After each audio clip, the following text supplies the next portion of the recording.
Olá, agora falaremos sobre alguns sistemas de numeração. Vocês sabem que os povos primitivos faziam seus registros nas cavernas por meio de marcas em ossos, utilizavam pedrinhas, marcas em madeiras e gravetos para realizar as contagens. Um dos primeiros povos a desenvolverem o sistema de numeração foram os egípcios, por volta de 3.000 anos antes de Cristo. Eles utilizavam imagens do dia a dia para representar quantidades. Por exemplo, o bastão representava uma unidade, a marca de um calcanhar 10, a corda enrolada 100, flor de lótus representava 1.000 unidades, o dedo indicador 10.000, um peixe ou uma ave 100.000 e uma pessoa 1.000.000.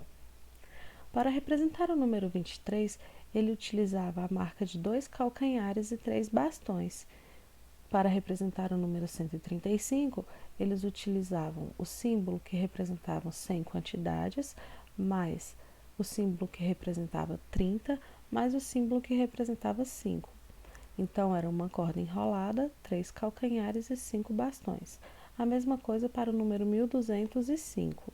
Utilizava a flor de lótus, que representava 1.000 unidades, 2 cordas enroladas, que representa 200, e 5 bastões.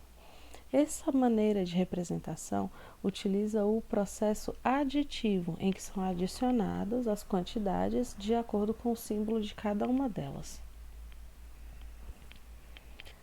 Você pode escrever o número 123 de diversas maneiras. Por quê? Porque eles utilizam o sistema não posicional. Independente da ordem que estiver os símbolos, ele vai representar a mesma quantidade. No sistema de numeração egípcio, os símbolos da escrita são chamados de hieróglifos, e os egípcios não utilizavam um símbolo para representar o zero, ou seja, a ausência de quantidade.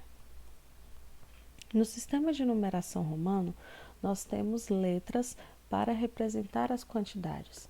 Aqui nós vemos a representação por meio de letras de 1 unidade, 5 unidades, 10, 50, 100, 500 e 1.000.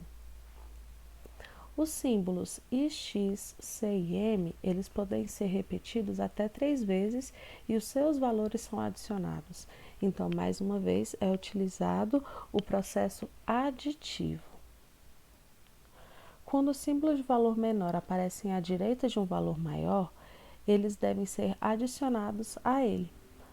Vamos pegar aqui o número 6. Para representar 6 unidades, eles utilizavam o símbolo que representa 5 unidades, que é a letra V, e colocava a letra I à direita.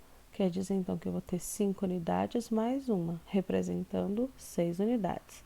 A mesma coisa acontece para representar 7 unidades, 8 unidades, 15 unidades e 151 unidades. Agora, quando esses mesmos símbolos I, X ou C aparecem à esquerda de um valor, eles devem ser subtraídos, como nós temos aqui. Para representar 4 unidades, nós pegamos o símbolo do número 5 e antes dele a gente coloca o símbolo que representa o número 1. Então, fica IV. 5 unidades menos 1 unidade é igual a 4. Para representar 9, pegamos o símbolo que representa 10 unidades, colocamos a letra I antes, quer dizer que de 10 unidades eu vou retirar uma, correspondendo a 9 unidades. Aqui, para representar 40 unidades, nós colocamos a letra X antes da letra L. Quer dizer o quê? Que de 50 unidades eu vou retirar 10 unidades. E para representar o número 90, nós pegamos a letra X e colocamos antes da letra C, indicando a mesma situação. De 100 unidades, eu vou retirar 10 e vou representar 90. Os romanos, assim como os egípcios, eles não utilizavam um símbolo para representar o zero. Então, esse sistema também era limitado, assim como o dos egípcios. Eles não tinham um símbolo para representar a ausência de quantidade.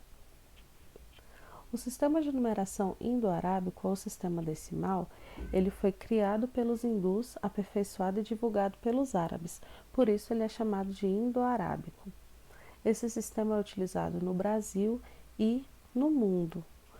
Portanto, ele revolucionou a escrita dos números. Nesse sistema de numeração, nós já temos um símbolo para representar a ausência de quantidade, ou seja, para representar o zero. E nós usamos apenas 10 símbolos, que também são chamados de algarismos ou dígitos, para representar qualquer quantidade. Então, com todos esses símbolos que nós temos aqui, nós representamos qualquer quantidade que nós queremos. No sistema de numeração decimal, nós fazemos agrupamentos de 10 em 10, por isso ele é chamado de base 10. 10 unidades correspondem a uma dezena.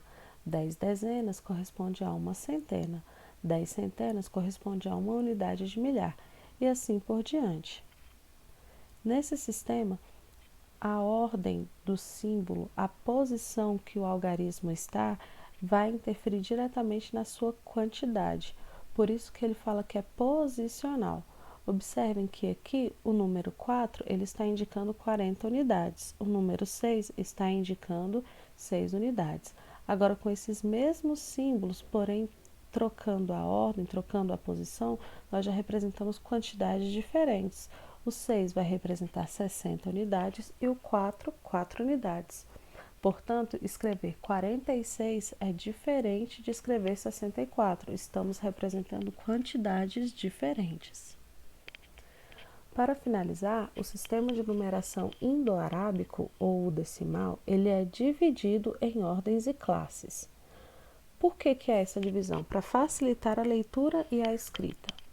A ordem quer dizer a posição que o algarismo ocupa, sempre da direita para a esquerda.